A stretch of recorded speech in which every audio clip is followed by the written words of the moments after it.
Oke. Disambung ketika. Yuk. Assalamualaikum warahmatollahi wabarakatuh. Waalaikumsalam warahmatullahi wabarakatuh. Ketemu lagi kita. Yang lalu Kang, yang aneka ternak. Ketopi ya kita mas sekarang ya. Sobat Ani, Sobat Colenak. Lalu kita ngomongin tentang aneka ternak. Dan kita janji kemarin ngebahas merpati katanya. Benar. Kang, ente kos iyo juga ya merpati. Apa? Peternak. Bahasa Sundanya Japatinya. Oh iya benar. Oh iya. Japati. Merpati bahasa Sundanya Japati. Dan merpati itu di Indonesia selama puluhan tahun lah pernah ngetren lah. Karena dia dipakai untuk merek Aircraft. Perusahaan penerbangan. Oh. Merpati Airlines. Bukan iklan ini, karena merpatinya udah nggak ada ini. Udah nggak ada. Makanya kayak bilang tadi kan pernah lama lah perusahaan itu berkiprah di dunia penerbangan di Indonesia. Nah, kenapa merpati itu dijadikan salah satu? Itu sebetulnya ya menurut saya karena merpati ini, Sobat Colenak yang sepanjang saya tahu Kang Dayat, adalah jenis unggas burung yang punya sifat berbeda, ada perbedaannya dengan burung lain. Pernah nggak dengar kayaknya tadi kemarin jinak-jinak merpati? Nah, itu merpati kadang-kadang terus kesetiaannya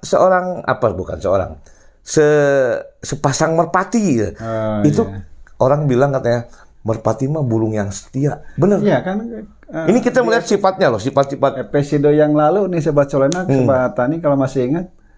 Kan ada istilah merpati tak pernah ingkar janji. Nah itu kesetiaannya ya. Karena setianya sifat dari burung merpati itu. Dan lihat dari mana Kang ya itu kok bisa gitu? Mungkin Kang pengalaman atau tahu? Mungkin. Karena merpati ini salah satu jenis unggas. Atau bahasa Latinnya itu apa? Aves ya. Aves pakai V tapi. Karena kalau pakai F, kalau orang Sunda jadi apes. Kenapa mungkin ya di merpati disebut jinak-jinak merpati, terus merpati tak pernah ingkar janji. Kemudian apalagi? Merpati itu ya apa? Merpati yang setia lah gitu. Tak pernah ingkar janji itu pasti setia itu ya? Iya setia. Jadi mungkin salah satu unggas yang memang mempunyai karakteristik hidupnya itu beda dari yang lain. Karena mungkin ada apa ya, semacam hormon yang memang mempengaruhi baik di jantan maupun di betina agar memang udah dari sononya ya. Tapi kalau ditelusuri secara anatomi atau morfologinya itu ada hormon yang memaksa dia si merpati itu kalau sudah ketemu dengan pasangannya dia tidak akan ke yang lain gitu. Tuh. Jadi makanya hormonal lah sifatnya. Hormonal. Mungkin diunggas gitu ya? Atau enggak? Enggak semua ya? Enggak semua. Kalau kayak seperti di ayam tidak ya? Tidak. Tapi kalau di burung rata-rata begitu Kang. Iya makanya. Jadi saya Sobat Colenak pernah juga ini Kang Dayat pernah memelihara atau punya binatang kesayangan burung. Ini bukan burung merpati. Kayak burung murai. Murai itu burung kicau ya. Kemudian ada kacer. Yang ini Kakatua. Oh itu yang burung berparuh bengkok. Berbengkok enggak ya? Itu berparuh bengkok. Kalau yang kicau itu ada, ya termasuk juga lovebird ya, lovebird atau burung betet ya dibilang ya. Nah ketika itu saya pingin menangkar supaya bisa ya bertelur dan bisa punya reproduksi dan punya keturunan. Ternyata ketika saya baca literatur Kang, itu mesti ada proses penjodohan dulu. Iya betul ya. Nah itu sifatnya burung. Ada penjodohan. Kalau dia tidak jodoh, dipaksa satu kandang dan tidak akan juga. Mungkin itu. Kalau begitu, kalau ditarik secara general, secara umum, unggas ini kan ada kalau melihat ya dari cara hidupnya. Ada yang dikatakan unggas darat. Oke. Unggas darat itu seperti ayam lah, banyak kan tuh ayam kalkun, kemudian ayam mutiara. Unggas darat yang punya sayap tapi tak bisa berjauhnya, tapi bisa terbang. Benar, itik seperti itik Manila lah. Betul. Kemudian ada juga yang disebut dengan itik air. Itik air itu ya itik kayak itik botol, angsa, belibis, terus mungkin banyak yang lainnya. Nah, kemudian satu lagi tadi unggas yang memang bisa terbang dengan ketinggian sangat lama, di udara. Nah, kalau tadi seperti Kang Dani ceritakan bahwa unggas peliharaan yang termasuk burung peliharaan tadi, burung kesayangan atau pet animal burung, kan harus dijodohkan dulu. Betul, ada proses penjodohan istilahnya. Jadi secara umum bahwa unggas yang bisa terbang itu, Sobat Tani, Sobat Colenak, cenderung jika sudah ketemu dengan pasangannya, tidak mau dengan pasangan lain. Nah, saking setia. Nah, ini juga bisa dilihat kan nih, coba.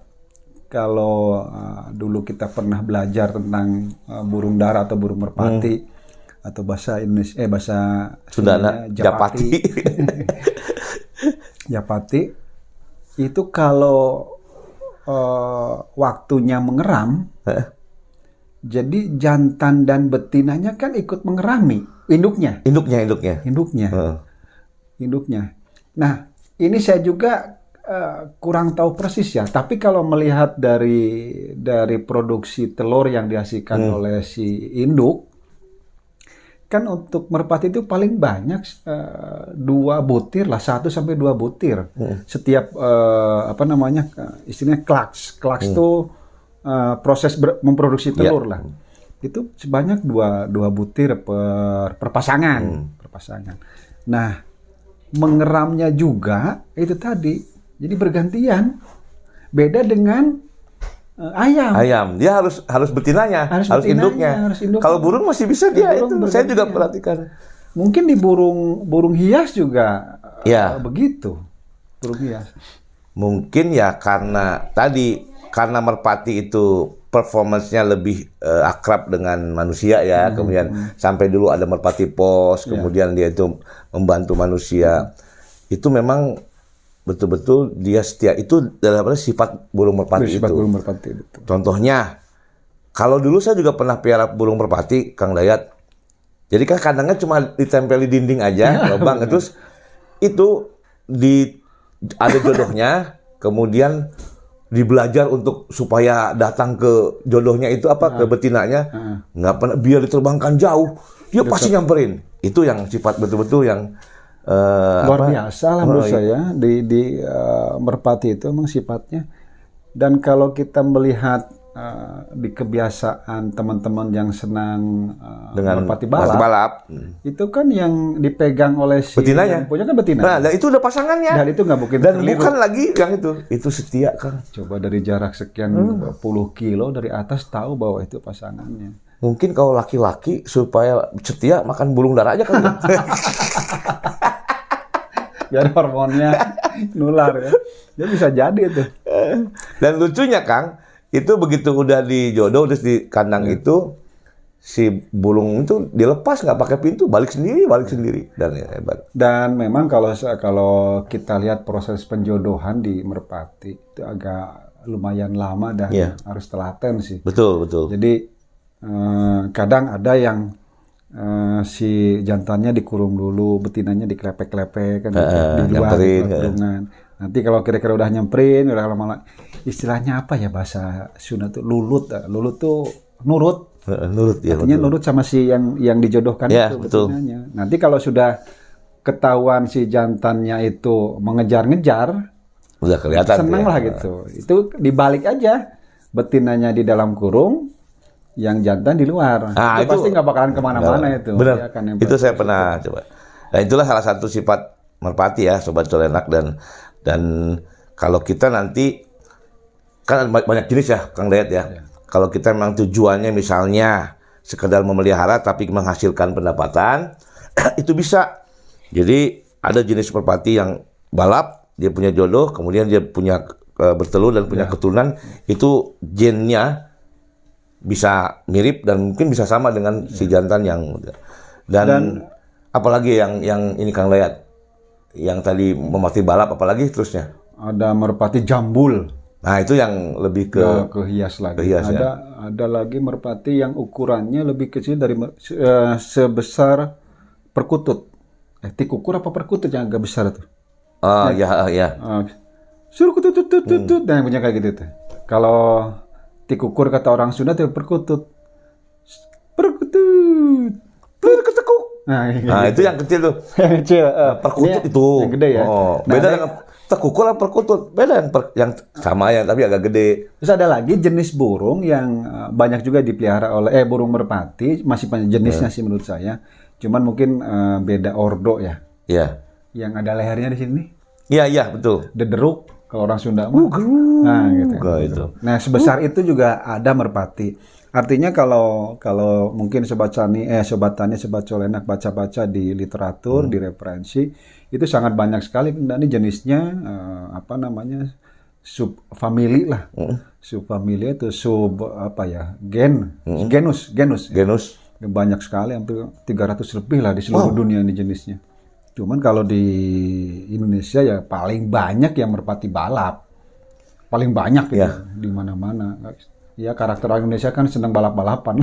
Punten Kang, kalau di Eropa itu burung merpati, saya kan ya gini-gini pernah lah di Eropa.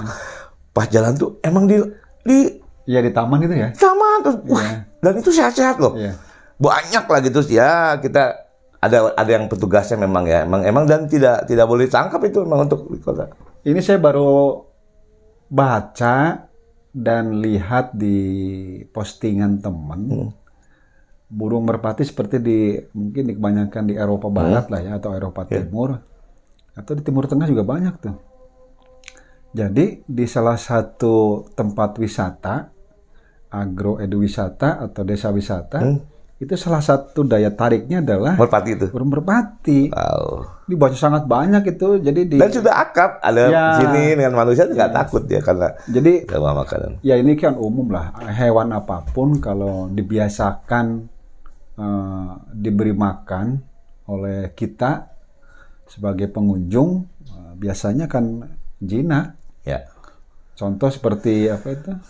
Rusa di kebun raya. Iya betul, karena udah ini ya udah di kebun-kebun binatang itu kan kita kasih banyak.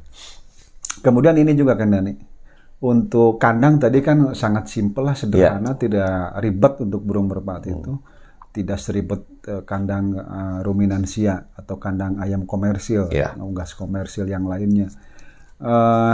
Dari segi pakan juga sederhana, betul. Artinya cara memeliharanya juga nggak ribet. Jadi pakan yang paling banyak diberikan itu biasanya kalau merpati mungkin sama dengan burung-burung lainnya. Jadi harus butiran kan. Yang paling banyak di Indonesia ya jagung. Nah ada juga jagung yang kecil-kecil itu. Ya. Yang udah apa sih namanya, lupa saya. Lupa saya juga. Ini juga buat itu. Dia buat merpati. Itu. Merpati. Jadi bukan yang kecil besar-besar. Terus gabah juga bisa diberikan. Ada juga saya pernah ngelihat itu diberi itu yang apa yang kemarin kita tanam di Pemalang. Sorghum. Ya. Kemudian ada juga saya pernah lihat apa itu, hanjeli. Oh hanjeli, ya betul. Hanjeli. Pokoknya yang biji ya. Pakan untuk merpati itu kebanyakan adalah biji-bijian utuh, kebanyakan lah ya gitu. Dan dia salah satu keunikan dari merpati itu mungkin unggas lah secara umum ya. Kan ada ininya apa namanya nih? Tembolok. Nah, tembolok. Jadi tidak perlu khawatir tidak bisa dicerna lah, itu udah morfologinya, udah gennya. Unggas. Jadi alat pencernaannya kalau dari rongga mulut sampai ke usus atau sampai ke kloaka, bagian alat pencernaan paling terakhir. Jadi setelah dipatuk, dia kan tidak punya pemecah seperti gigi manusia kan. Geraham itu kan untuk menghancurkan. Ini enggak. Nah, kalau diunggas kan ditembolok dia. Ada enzim tertentu di situ yang bisa membantu melunakkan, bukan menghancurkan sebetulnya. enzim itu melunakkan bentuk dari pakan yang butiran tadi sebelum masuk ke lambung. Nah, ke lambung. Kalau keras ya. Iya. Tapi bisa. Ternyata bisa di apa namanya? Dan semua unggas rata-rata ya, orang ayam aja makan pasir, makan batu. Nah, itu betul. Iya. Mungkin semua jenis unggas untuk membantu itu tadi proses pencernaan. Jadi kadang-kadang unggas ini khususnya merpati juga matukin ya benda-benda keras seperti batu-batu kecil lah gitu, pasir gitu. Jadi pada prinsipnya teman-teman sobat Colenak ya, merpati itu salah satu jenis ternak yang bisa juga sebagai hobis tapi mendatangkan pendapatan, dan juga bisa dipelihara dengan serius dan untuk ada konsumsi pengganti termasuk kontribusi pangan protein hewani. Jadi peluangnya besar terutama di masyarakat urban ya, kan. Iya. Jadi pernah dibahas kan di episode lalu untuk pet animal bagi sobat tani, sobat Colenak yang memang punya hobi ke merpati, kemudian dijadikan mata pencarian, bisa jadi penangkar. Betul, dan itu tidak sulit. Tidak sulit. Hanya nih ada satu pengalaman katanya begini Kang Dani untuk merpati. Merpati ini kan masa mengeramnya itu kurang lebih 18 hari. 18 hari. 21 3 mingguan lah kurang lebih ya. 3 mingguan. Kemudian nah itu katanya kalau sudah menetas jangan lalu dipisahkan seperti di ayam. Dibiarkan aja dulu sama induknya selama kurang lebih 4 minggu. Sampai si anaknya ini 4 minggu tuh bisa diperkirakan kalau pakannya normal itu bisa mulai belajar terbang. Nah, dari situ baru bisa dipisahkan. Di sapi, betul. Di sapi. Jadi jangan langsung dipisahkan ya. Jangan. Riskan. Jadi karena kita harus ngelolo, harus ngelolo. Jadi ya untuk meringankan kita lah. Iya. Tapi yang paling penting bukan meringankan, sebetulnya untuk memastikan bahwa anaknya ini kualitas kesehatannya bisa terjamin dengan bapak ibunya gitu. Ya seperti ternak ruminan lah, dia akan membutuhkan semacam ASI. Ya kalau di kolostrum. Kalau di ruminan kan ada itu. Mungkin ini juga ada Kan kalau ngelihat cara ngasih makan burung dari kan sama induknya dulu. Ya, baru masukin. Baru itu kan itu diloloh. Kalau kita ngeloloh itu mungkin ada sesuatu itu maksud saya. Jadi ada zat antibodi dari induknya, makanya diloloh dulu baru diberikan ke anaknya gitu. Wow. Nah, teman-teman, mungkin kita nggak membahas detail banget ya, tapi merpati ini menjadi juga salah satu alternatif jika teman-teman ingin memelihara, dan banyak literatur ya udah bisa. Dan merpati ini bukan merpati balap saja, ada untuk daging juga, untuk hias juga ada, dan cara pemeliharaannya tadi Kang Layat udah bilang sama prinsipnya ya. Pakannya juga sama, jadi ada butiran, kemudian kandang juga sederhana dan tidak terlalu ini. Dan literatur yang menulis merpati sudah banyak ya. Yang perlu diperhatikan mah sama tetangga. Nah itu kalau dia kotorannya biasanya dia di mana-mana ya. Kadang-kadang ya. Tapi selama tetangga dikasih seminggu 1 ekor. Oke, Kang Layat. Ya, siap. Mungkin mudah-mudahan ini bisa bermanfaat ya teman-teman. Kita ternyata kenapa filosofi tadi tuh jinak-jinak merpati tidak pernah ikan. Oh iya kan minggu lalu mau itu giveaway. Oh iya, kan kemarin kan sudah ada Kang Layat yang jawab. Kan itu kan pertanyaannya di YouTube, tapi yang di YouTube ya. Nanti banyak juga yang udah jawab. Nanti kita lihat, kita kasih giveaway yang ini. Oke, Sobat Colenak. Sampai ketemu lagi di episode selanjutnya. Tetap di Aneka Ternak lah. Ya masih, kan kita belum kelinci, belum kita bahas. Saya baru hari ini. Assalamualaikum, salam peternakan. Colenak, ngopi.